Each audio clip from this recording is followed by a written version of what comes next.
Bueno, el ultraísmo es un movimiento que se origina en España en el año 1918 más o menos y que en relación a otros movimientos europeos, como ni hablar, como el surrealismo, no tiene tanta importancia o por lo menos no tiene tantas repercusiones posteriores, pero sí es muy importante para las letras argentinas, latinoamericanas en general y argentinas en particular, y por eso lo tratamos, porque da la casualidad que Borges se encontraba en España en esa época y empieza a participar activamente de este movimiento, que eran básicamente una serie de poetas que giraban alrededor de una publicación que fue la revista Ultra.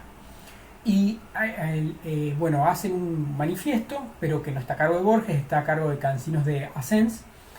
Y Borges importa este movimiento, vuelve a la Argentina y lo trae a la Argentina y es una de las primeras vanguardias argentinas, o sea, que se desarrolla fuertemente en la Argentina. Por eso es importante para la historia de la literatura acá. ¿De qué trata el ultraísmo? Pensémoslo como un movimiento puramente literario, no tuvo repercusión en otras artes y sobre todo en poesía, como había sido el imagismo. Por eso también está bueno pensarlo un poco en relación al imagismo. Borges lo sintetiza en estos 4 puntos, que es reducción de la lírica, o sea, de la poesía, a su elemento primordial, que para ello es la metáfora. O sea, son poesías con mucha metáfora. Tachadura de la frase medianera, nexos y adjetivos inútiles. Tratan de limpiar o de corregir la poesía de todo eso que está de más, o sea, frases al medio, conectores de más, adjetivos de más, lo sacan como poesías cada vez más simples, o lo posible más simples. Abolición de la ornamentación, la circunstanciación, prédicas, la nebulosidad rebuscada. Esto era como esta excesiva ornamentación o adorno excesivo de la poesía. En Latinoamérica era un poco un vicio heredado de la poesía modernista. Entonces lo que buscan es eliminar eso, tratar de hacer una poesía menos ornamental. Por eso también, como último punto, tratar de sintetizar las imágenes, o sea, 2 o 3 imágenes en una sola imagen fuerte. Un ejemplo bastante bueno, o sea, bastante claro, de una poesía ultraísta, si quieren buscarlo, es la poesía Arrabal de Borges. Eh, Está en internet, ponen Borges Arrabal y aparece, no se las incluí en el PowerPoint, pero me acordé justo y estaría bueno que la busquen. Y estos elementos están bien claros, se pueden ver estos elementos. Después de hablar del ultraísmo en España, que es medio un movimiento que cruza el charco, digamos, porque se viene para América, es interesante empezar a pensar un poco qué pasa con las vanguardias en Hispanoamérica, porque las vanguardias también tuvieron su lugar en el mundo hispanoamericano o latinoamericano en nuestro caso. Eh, bueno, en busca de nuevas formas de expresión, Latinoamérica siempre está mirando a Europa, de alguna manera, o siempre estuvo mirando a Europa de alguna manera, pero con una impronta propia. O sea, muchos movimientos son trasladados desde Europa hacia América, pero acá son resignificados, no se los toma tal cual fueron. Y otros fueron directamente creados en Latinoamérica. Hubo algunas vanguardias propiamente latinoamericanas, como es el caso del creacionismo, la primer vanguardia puramente latinoamericana y bastante nueva, digamos, para los movimientos vanguardistas. Fue avanzada en Latinoamérica. La crea Vicente Huidobro, primero en 1912 en Chile, y la traslada a Buenos Aires en 1916. Entre medio escribe el manifiesto, que es el Non Serviam, que ustedes lo han leído, para el trabajo de manifiestos. Era muy rico Vicente Huidobro, lo cual le permitía estos movimientos, digamos, o sea, trasladarse, ir de Chile a Buenos Aires, llevando lo que él había creado, y después también llevarlo a Europa, por supuesto. Bueno, es un movimiento poético. La obra más importante de Huidobro es Altazor o El paracaidista o Altazor, el viaje en paracaídas. Es una obra bellísima, yo realmente se los recomiendo, es un poema larguísimo, pero muy bello. Es la historia de la caída de un hombre en paracaídas y en la primera parte empieza hablando con palabras entendibles para todo el mundo y a medida que va cayendo es como si su lenguaje se fuera desintegrando y termina hablando con palabras absurdas y al final ya directamente con consonantes y con vocales y como que su lenguaje se destruye. Es muy interesante. ¿Cuáles son las características del creacionismo como movimiento? Bueno, buscan una total autonomía del texto poético, o sea, el referente, aquello a lo que el texto refiere, no es importante para nada, sino que el artista, el autor, crea desde la nada, ex nihilo, digamos, con el lenguaje. Su herramienta es el lenguaje y lo único que le interesa es el lenguaje y lo que puede hacer con él, no a lo que el texto refiere, o sea, el referente. Por eso hay una tendencia del arte en el creacionismo a desprenderse de la naturaleza, no la naturaleza como los arbolitos y los pajaritos, sino como de la realidad como un referente. No hablo del mate, sino veo qué puedo hacer con la palabra mate, que sea absolutamente nuevo, o sea, crear de la nada, porque yo soy un artista y bla, bla, bla, me la recreo. La palabra, entonces, para los creacionistas es autónoma y el poeta puede crear con ella universos absolutamente nuevos, o sea, hacer cosas nuevas que no existían antes. Ese es el poder de los creacionistas, para los creacionistas de la palabra, por eso se llaman creacionistas. Para ellos la palabra es tan poderosa que el artista es casi un dios, o sea, puede crear cosas que no existen en el universo, digamos. Bueno, con la vuelta de Borges a la Argentina, que trae, como hemos visto, estas ideas del ultraísmo de España, de ciertas estéticas vanguardistas europeas a Latinoamérica, a la Argentina en particular, una serie de autores argentinos, de poetas argentinos sobre todo, se empiezan a nuclear alrededor de la publicación mural Prisma, y retomando las ideas ultraístas también buscan esta cuestión de reducir la poesía a la metáfora y lograr versos absolutamente originales, inéditos, bueno, como parte de la búsqueda permanente de la novedad que ya habíamos visto un poco con Longoni, que se daba en todas las vanguardias.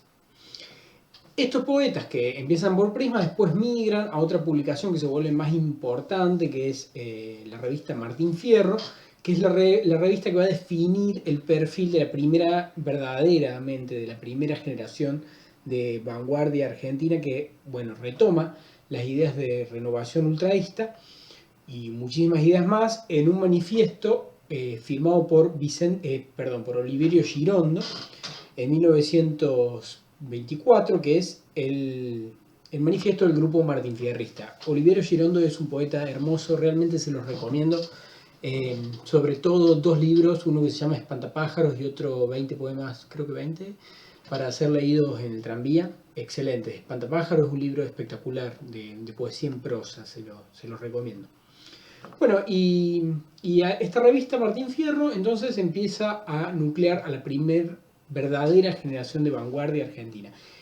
Estas estéticas que surgen acá, si bien retoman cuestiones europeas, no quiere decir que las imiten totalmente, sino que, como vamos a ver después, como sucede con un grupo brasilero que son los antropófagos, lo que buscan es como retomar cuestiones de las estéticas europeas, digerirlas de algún modo y con eso hacer algo absolutamente nuevo.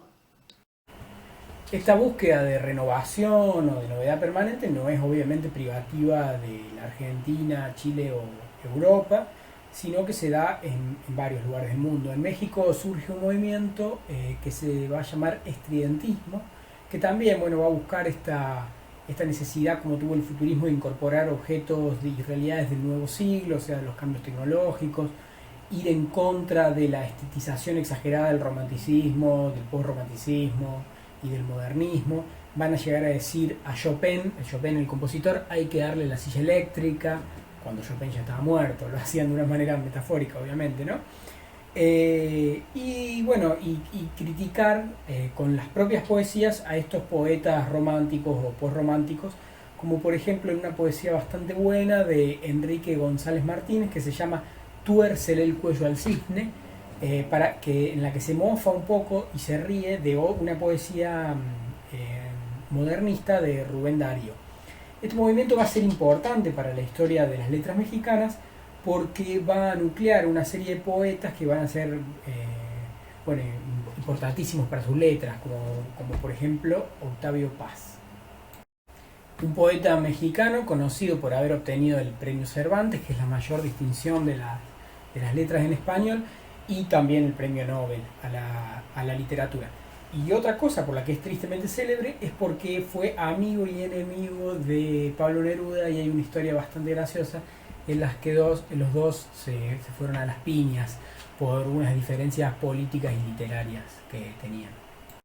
Como dijimos al principio, los intentos renovadores en las artes y las letras por estos años fueron muchísimos. Los ismos, las escuelas y los poetas particulares que experimentaron, poetas y artistas particulares que experimentaron las artes, fueron muchísimos, no se pueden nombrar todos al interior de una clase, pero me gustaría, antes de cerrar, nombrar algunos intentos de renovación que sucedieron en las primeras décadas del siglo XX en Latinoamérica, en otros países de Latinoamérica de los que no habíamos hablado anteriormente. Por un lado, en Perú, el poeta César Vallejo trabajó desde una innovación formal genial para la época, temas de profundo interés humano como la soledad, la angustia, la esencia americana, pensó mucho que es el ser americano y el destino. También Carlos Oquendo de Amat es un poeta que escribió a los 19 años, era muy joven, un libro bellísimo que se llama 5 metros de poemas, que como su nombre lo promete es una tira de 5 metros organizada como si fuera el carretel de una tira de cine, que bueno, que por esa época el cinematógrafo era algo absolutamente nuevo en Perú, imagínense, y también por este afán de unir a la experimentación formal los avances tecnológicos. Bueno, escribe este poema hermoso a los 19 años, no tiene mucho más obra que eso, pero sin asociarse a ningún movimiento de vanguardia propiamente dicho. Si lo buscan, si lo googlean, el PDF de los 5 metros de poema está en internet y es de una delicadeza, de una sencillez y de una emotividad única, es precioso realmente, y lo escribió siendo muy joven. En los países del Caribe se buscó mucho en general rescatar lo que después va a un poco coagular en el son, que es el canto, el baile de los mulatos, la tradición afrocubana, que es mucho más importante ahí que para nosotros por la cantidad de afrodescendientes. En Brasil hubo un movimiento importantísimo que fue el movimiento antropófago. En realidad el manifiesto se llama el manifiesto antropófago y el movimiento es el movimiento antropofágico. Se llama así porque rescata una idea que es interesantísima para todas las vanguardias latinoamericanas, que es esto de que los latinoamericanos tomamos lo que viene de Europa, lo comemos y los digerimos y con eso hacemos una cosa nueva.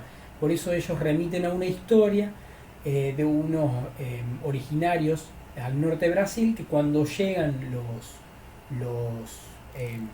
los cristianos intentan evangelizarlos, como no pueden entender a su Dios, los matan y se los comen para entender a su Dios. Entonces como que rescatan esta historia como metáfora y dicen, bueno, eso es lo que tenemos que hacer los latinoamericanos con lo que nos viene de Europa.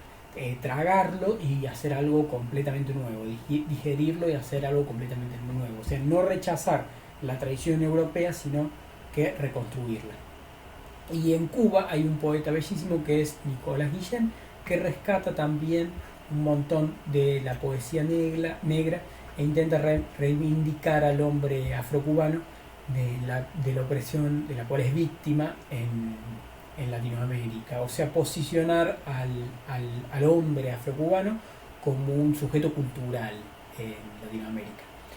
Obviamente silenciado, etcétera, invisibilizado por años de opresión. Bueno, espero que la clase les haya sido de su agrado. Con esto terminamos la tercera y última parte.